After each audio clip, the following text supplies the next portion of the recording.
Mari kita belajar matematika SMP kelas 8 ya. Materi kita pada hari ini adalah peluang. Kita masih belajar bersama Ibu Fitri Agusrini.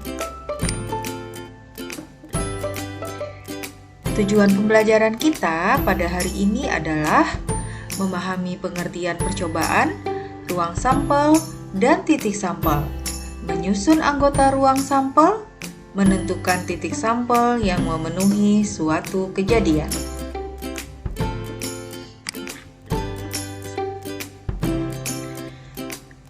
Pada materi ini, apakah kalian pernah bermain ular tangga? Sebelum kamu punya kesempatan melangkah, permainan ular tangga mengharuskan kita melempar dadu, kan? Nah, saat melempar, kemungkinan mata dadu yang muncul adalah 1, 2, 3, 4, 5, 6. Pelemparan dadu seperti ini merupakan contoh dari percobaan.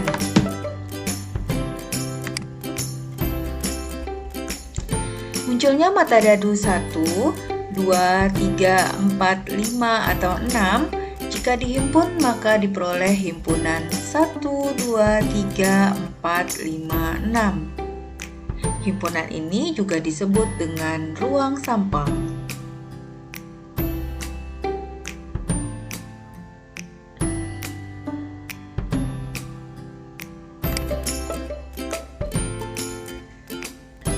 Kita masuk ke pengertian percobaan. Apa itu ruang sampel dan titik sampel? Percobaan atau eksperimen adalah suatu kegiatan yang dapat memberikan beberapa kemungkinan. Contoh, melemparkan dadu, melemparkan koin. Apakah kalian pernah melakukannya?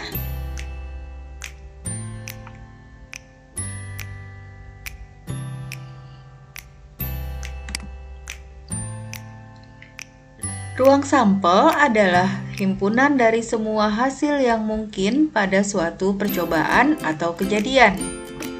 Contoh, pada pelemparan sebuah dadu, maka ruang sampelnya adalah S sama dengan 1, 2, 3, 4, 5, 6. Kita beri tanda kurung kurawal untuk menunjukkan bahwa anggota mata dadu itu adalah sebuah himpunan.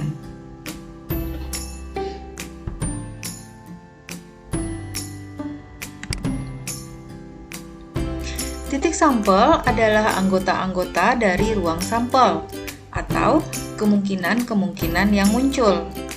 Contoh, pada pelemparan sebuah dadu, maka titik sampelnya 1, 2, 3, 4, 5, 6. Kita menuliskannya dalam bentuk tanda kurung.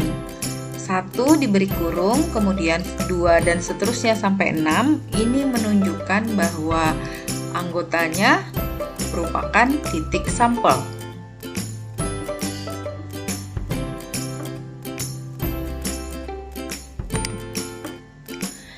Cara menyusun anggota ruang sampel yaitu ada 3. 1. Cara menyusun anggota ruang sampel dengan mendaftar, menyusun dengan diagram pohon, dan menyusun dengan tabel.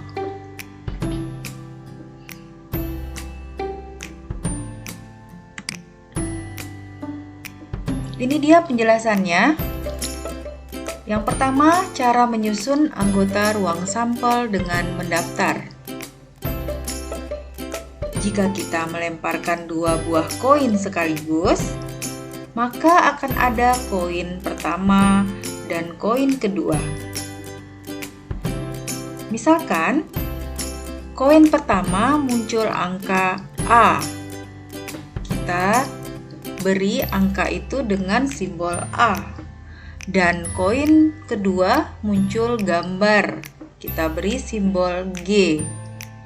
Maka, kejadian dari pelemparan tersebut adalah kita beri tanda kurung A, G.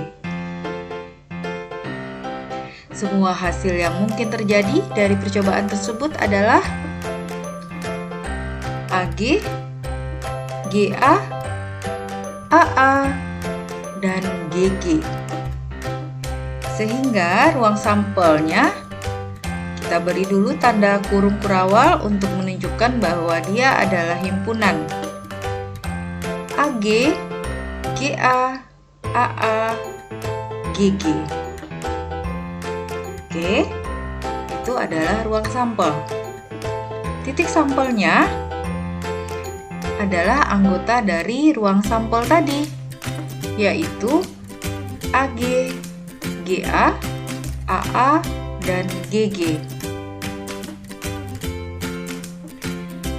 Kejadiannya yaitu AA, GA, AA, GG, yaitu kemungkinan-kemungkinan yang muncul apabila dua koin kita lemparkan sekaligus.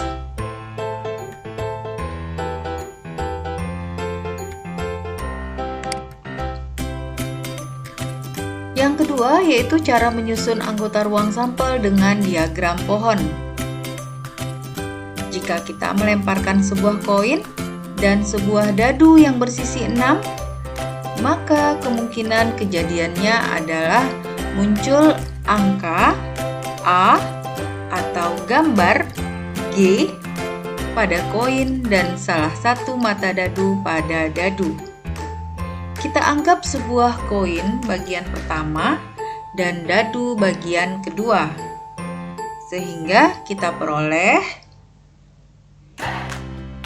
A kita pasangkan ke 1, 2, 3, 4, 5, 6, kemudian G ke 1, 2, 3, 4, 5, 6, sehingga kita peroleh pasangan dari dadu dan koin tadi yaitu G1, G2, G3, G4, G5, G6 dan A1, A2, A3, A4, A5, A6.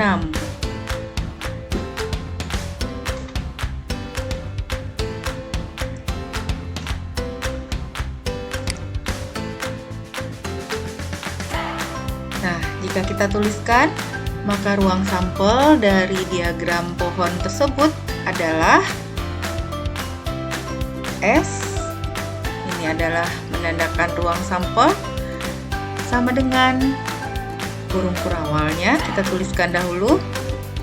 Kemudian A1, A2, A3, A4, A5, A6, G1, G2, G3, G4, G5, G6. Sehingga banyak anggota ruang sampel atau kita singkat dengan NS. N menandakan banyaknya anggota ruang sampel, ya. S sama dengan 12.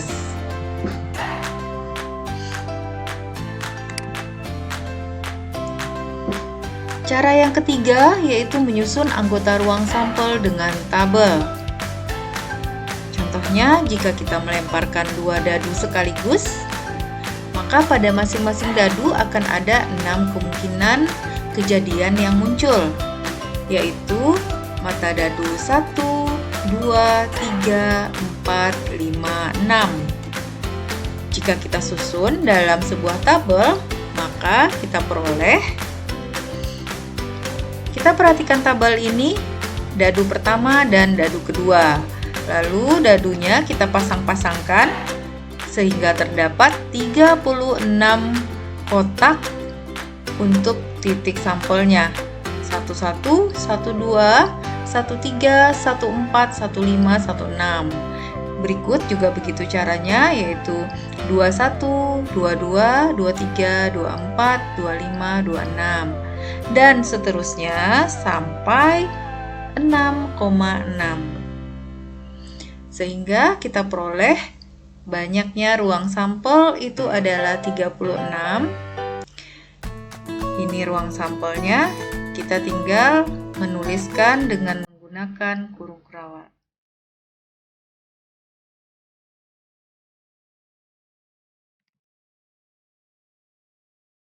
Kita lihat contoh soal berikut.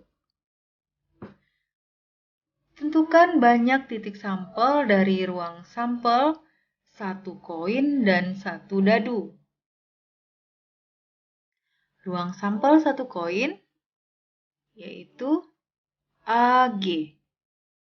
Ruang sampel dari 1 dadu yaitu 1, 2, 3, 4, 5, 6. Berapa banyak titik sampelnya?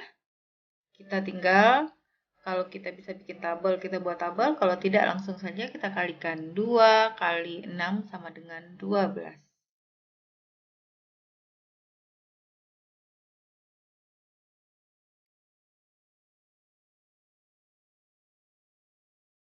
Contoh berikutnya, tentukan banyak titik sampel dari ruang sampel 2 buah koin. Ruang sampel 2 koin yaitu bisa jadi yang muncul adalah angka-angka, angka gambar, gambar angka, dan gambar-gambar. Sehingga banyak titik sampelnya adalah 4. Kita tuliskan NS sama dengan 4.